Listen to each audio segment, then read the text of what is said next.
ऐसा लग रहा है कंपटीशन होगा जैसे एक नेता 6 महीने के लिए जेल जाता है, कोई कहता है मैं 8 महीने जाऊं, कोई 10 महीने के केजरीवाल नाराज ना हो जाए। वहां लिखते हैं फिर आएंगे केजरीवाल, फिर आएंगे केजरीवाल, फिर आएंगे केजरीवाल, ये लिखते हैं।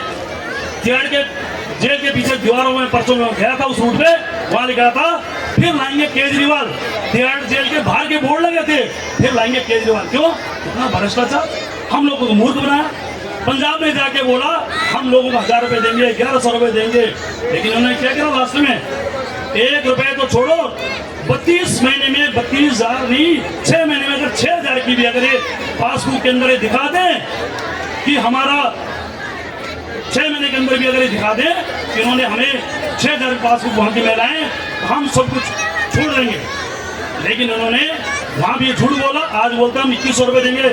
सब ये झूठ की राजनीति। अब लोग दिल्ली की जनता इस जुमले में नहीं आएगी, मैं आपसे ये बोलना चाहता हूँ, क्योंकि ये इनके जो भाव बढ़ गए, समुद्र में जब लहरें ज्यादा पैदा होती है ना, समुद्र में जब लहरें ज्यादा पैदा होती हैं तो कश्तियां डूब जाती हैं।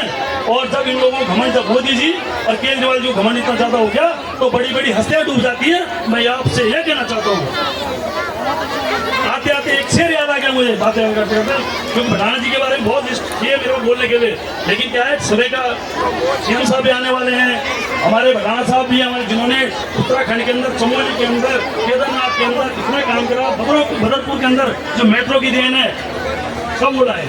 आज यहाँ के नेता कहते हैं ना हमने ओजोन ओजोन बोल बोल के, झूठ बोल के पूरे क्षेत्र को ओजोन अगर सही करवाएंगे, ये ओजोन खुलवाएंगे तो भाई अर्जुन भटाना जी खुलाएंगे, ये क्योंकि पढ़े लिखे नेता है हमारे बीच में, यही हमारा इस क्षेत्र के अंदर विकास कर सकते हैं। क्योंकि जो लकड़ी के कीड़े, मैं आपको बताना चाह रहा हूँ, लकड़ी के कीड़े क्या होते हैं?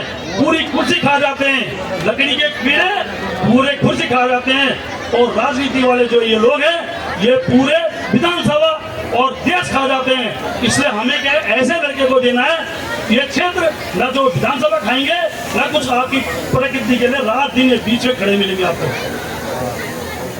ये बीजेपी और झाड़ू पे बहुत चीजें पॉइंट है, लेकिन क्या है कि अभी पता चल रहा है कि मेरे ऐसा आए थे कि बहुत लोगों ने बोलना है ये, क्योंकि मंच हमें क्या है, क्योंकि नेगी जी को सब सुनने वाले हैं, सीएम साहब को सुनने वाले हैं, तो मैं ज्यादा बात नहीं करता। मैं एक लास्ट में शेरो शायरी में अपनी बात खत्म कर रहा हूँ। ये कंजर गुब्बारे जो चंद सांसों में ही फूल जाते हैं और थोड़ी सी बुलंदियां पाकर अपनी औकात भूल जाते हैं, अपनी औकात भूल जाते हैं। अब औकात बताने का समय आ गया। हमारे बीच अवतार भटाना जैसे जी का बेटा अर्जुन भटाना जी यहाँ पे आ चुके हैं, और आपको अगर देश और राजनीति और क्षेत्र का विकास कराना चाहते हैं तो भाई अर्जुन भटाना को आप ज्यादा मतों से जिता के भेजना, जिससे कि ये विधायकी नहीं आपके मंत्री बनेंगे दिल्ली के अंदर। तो मैं आप लोगों का दिल की गहराई से बहुत धन्यवाद देना चाहता हूँ। बहुत सारे पॉइंट है बात करने के लिए, केजरी भोपाल के बारे में और बीजेपी के बारे में, लेकिन ये समय नहीं है, क्योंकि आप लोग भटाना जी को सुनने आए हैं, कैंडिडेट को सुनने आए हैं, भटाना साहब ने क्या विकास करा, नरेंद्र सिंह नेगी जी जो हमारे गढ़ थे उनको सुनने आए हैं, क्योंकि ये सब चीज़ें ये मंच में उनको दे रहा हूँ। दिल की गहराई से बहुत बहुत धन्यवाद।